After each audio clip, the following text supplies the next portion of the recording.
তারপরে বাবা বলতেছিল যুবক বুঝে আসছে তো, যেটা বুঝাইতেছিলাম দামি বানাইলে কিনবে। এই মজমার তো দামি বানানো সহজ ছিল,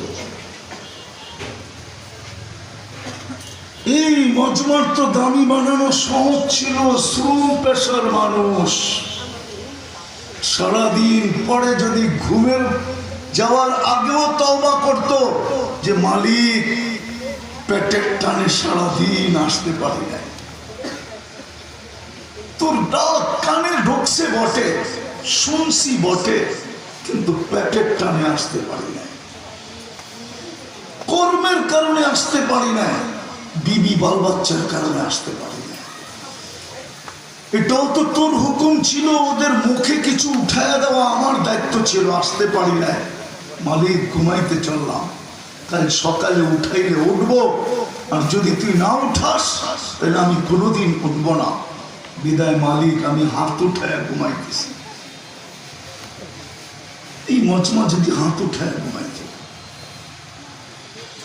যুবকরা যদি ডেলি তওবা করত, আর যদি একটা কাজ করত,